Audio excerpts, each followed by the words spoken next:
Hello guys. তো কথা হচ্ছে গরুর মাংস নাকি বয়কট করা হয়েছে, মানে হচ্ছে। তো এটা কি ধরনের আজব একটা কথা, গরুর মাংস কি অপরাধ করছে? গরুর মাংস যদি বয়কট করা হয় তাহলে গরু পালকেরা যাবে কোথায়? গরু পালকেরা কি পানের জলে ভেসে যাচ্ছে? গরুর যে খাবারের দাম আগুন, সেদিকে কি আপনাদের নজর নাই? আপনারা একটু বাজারে যেয়ে তো দেখতে পারেন যে ক্যারে গরুর খাবারের দাম কীরকম বলতো। যাচাই বাছাই তো করতে পারেন। কখন কি যাচাই বাছাই করছেন? তা তো করবেন না। আপনারা আসছেন এই বয়কট নিয়ে। আচ্ছা, বয়কট না হয় করা হলো, বয়কট করার পর আপনারা খাবেন কি? সস্তা দাম হয়ে যাবে তাই বলতেছেন? সস্তা হলো বুঝলাম, গরুর মাংসের দাম সস্তা হলো, কিন্তু খাবারের দাম কিন্তু কমলো না। অর্থাৎ গরু পালক যারা ছিল তারা কিন্তু মারা যাবে, ধ্বংস হয়ে যাবে। আর ধ্বংস হয়ে গেলে তারপর আপনারা গরুর মাংস কই থেকে পাবেন? প্রশ্ন লাইনে আসেন এখন। গরুর মাংস কই থেকে পাবেন? পাবেন না। কিন্তু তখন কিন্তু আবার সেই মনে করেন যে ওই 780 টাকার মাংস কিন্তু কিনে খেতে হবে 1200 টাকা দিয়ে। কথাটা কিন্তু মাথায় রাখেন। এখন বলতে পারেন যে ইন্ডিয়ার বর্ডারের থেকে যদি গরু ছাড়ে তাহলে কিন্তু গরুর দাম কমে যাবে, গরুর মাংসের দাম কমে যাবে, যেটা আর কি খলিল ভাই বলেছিল। তো ইন্ডিয়া থেকে কতগুলো গরু আর আসবে? সর্বোচ্চ ধরেন 1 বছর গরু আসলো, মাংসের চাহিদাটা মিটলো, তারপরে কি হবে? জবাব দেন। আবার কিন্তু ওই লাউ আর কদু 1200 টাকা দিয়ে কিন্তু আপনাদের গরুর মাংস কিনে খেতে হবে। আরও তো দেশে অনেক পণ্য সামগ্রী আছে, আলু, বেগুন, তরমুজ ইত্যাদি ইত্যাদি কত ধরনের পণ্য সামগ্রী আছে যেগুলোর দাম মনে করেন যে কত বেশি। সেগুলো তো আপনারা বয়কট করতে পারেন না। ইলিশ মাছ তো কেউ পালে না, ইলিশ মাছ তো সমুদ্রে উৎপন্ন হয়। সামনে তো আসতেছে বৈশাখ, পহেলা বৈশাখ, তাই না?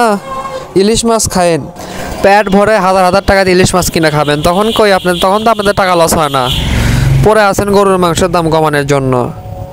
গরুর মাংসের দাম যদি কমে যায় না, তখন আপনারা বুঝতে পারবেন যে দেশে গরুর সংকটটা কীরকম দেখা দেয়। আর তখন মনে করেন যে ওই যেগুলো গরুর মাংস আপনারা পাবেন ওগুলো গরুর চেহারা দেখতে পাবেন না, আর ওগুলো গরুর মাংস না কুত্তার মাংস, তখন সেটাও আর কি বুঝতে পারবেন না।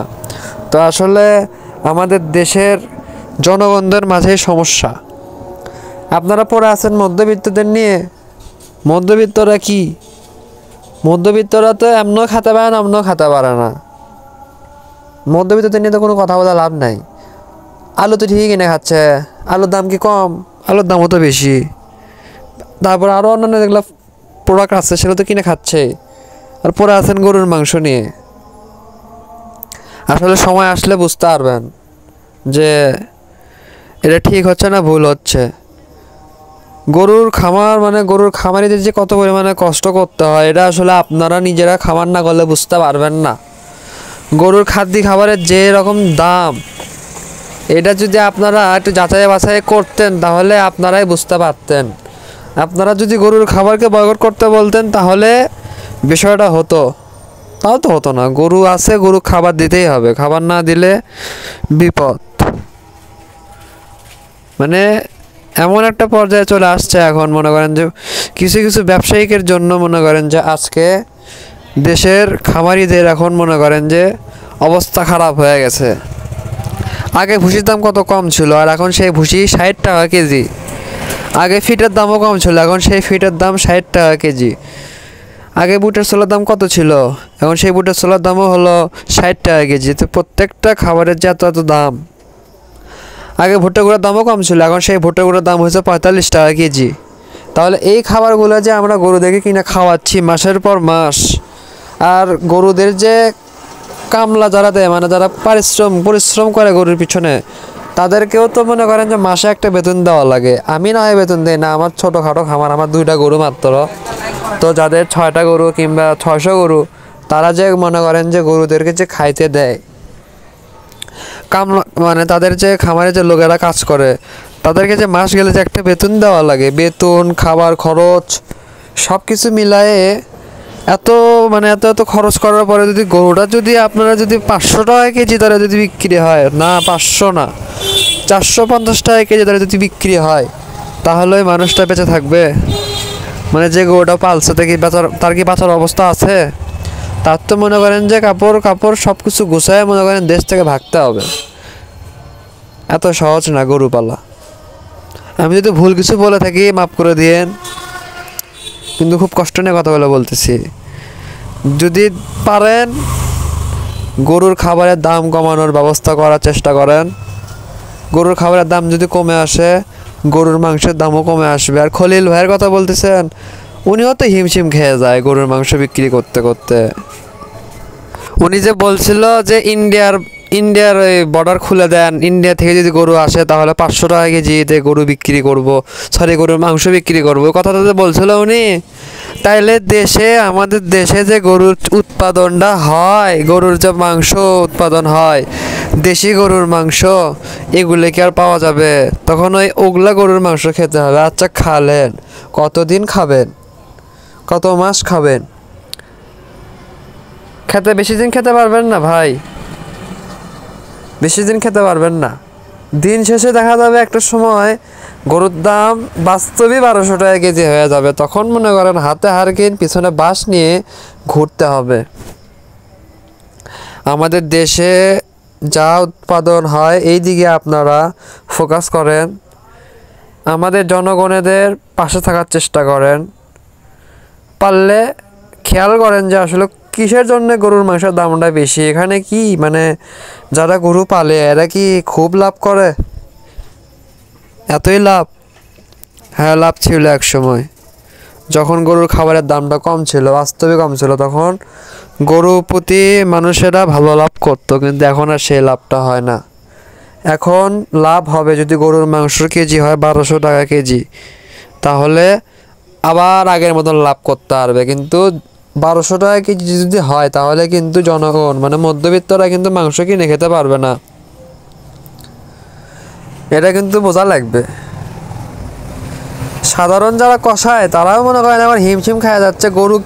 গরু যে কিনতেছে, কিনে যে গরুটা বিক্রি করবে মাংস করে, তারাও ঠিক মতো বিক্রি করতে পারছে না। মানে লাভ করবে কি এটাই তারা জানে না। আর দ্বিতীয় কথা, গরুর চামড়ার দাম একটা সময় অনেক বেশি ছিল, সেই চামড়ার দাম এখন কমতে কমতে এত কমে আসছে যে এখন 200 টাকা হলেও চামড়া পাওয়া যায় গরুর। এই যে কোরবানি ঈদের মধ্যে এত গরু জবাই হয়, সেগুলো চামড়া কই যায়?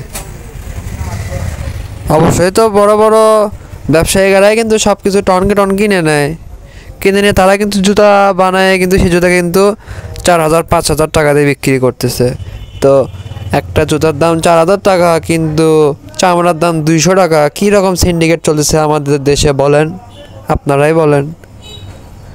তো সেখানে যদি চামড়ার দামটা যদি বেশি করে ধরা হতো, একটা সময় কিন্তু চামড়া বিক্রি হয়েছে আমাদের দেশে 5000-6000 টাকা করে, আর এখন সেই চামড়া 500-700 টাকাতে নেমে আসছে। তাও আমি বেশি বললাম হয়তো। তো চামড়ার দামটা বাড়ান আবার আগের মতো, তাহলে মাংসের দামটা কমে আসবে। কষায়েরাও তখন মাংস কম দামে বিক্রি করবে। সব কিছুর একটা হিসাব আছে তো। হিসাব না বুঝে যখন বাঙালিরা বয়কট করেন, আসলে বাঙালির মারে। আর দোষ হয় হলো সরকারের কোনো দোষ নাই। সরকার আমাদের জনগণদের জন্য ভালোই চায়, কিন্তু আমার জনগণের মারি। আমরা কোনো দিকে খেয়াল রাখি না, আমরা পড়ে আছি গরুর মাংসের দিকে, খলিল ভাইয়ের দিকে। ওই কয়দিন পর দেখবেন যে খলিল ভাই সব কিছু নিয়ে মনে করেন ভাগছে, গায়েব হয়ে গেছে।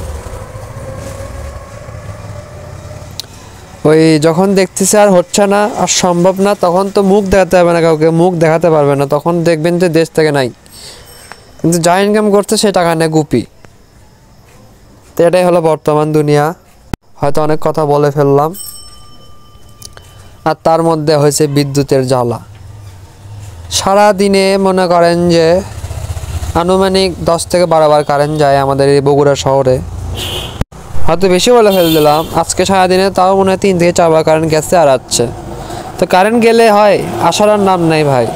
মানে আমাদের বগুড়া শহরে একটা প্রবলেম, গরম আসলেই অনুভব করতে হয়। আমার জানা নেই অন্যান্য জেলাতে এরকম সমস্যা আছে কি নাই, থাকলে অবশ্যই কমেন্টে জানাবেন। কারণ এই গরমের দিনে এত কারেন্ট গেলে আসলে সহ্য হয় না। আর তার মধ্যে আমাদের দেশে ব্যাটারি চালিত গাড়ি অতিরিক্ত বেশি হয়ে গেছে, যার কারণে আরও মনে করেন যে কারেন্টের সংকট। তো এই ব্যাটারি চালিত গাড়িগুলোকে বয়কট করা হোক, আমি যেটা মনে করি। এত বেশি কারেন্টের অপচয় করা ঠিক না। এই ব্যাটারি চালিত বেশ কিছু গাড়ি আছে যেগুলো মনে করেন যে রাস্তা খুব দাপাচ্ছে, অন্যান্য গাড়িগুলোর মার্কেটই শেষ করে দিছে। তো এটাই হলো কথা। যাই হোক, আজকের ভিডিও এতটুকুই। আবার নতুন কোনো ভিডিও নিয়ে আপনাদের মাঝে আসবো। আর আমার কথায় খারাপ লাগলে মাফ করে দিন। সবাই ভালো থাকেন, সুস্থ থাকেন। আল্লাহ হাফেজ।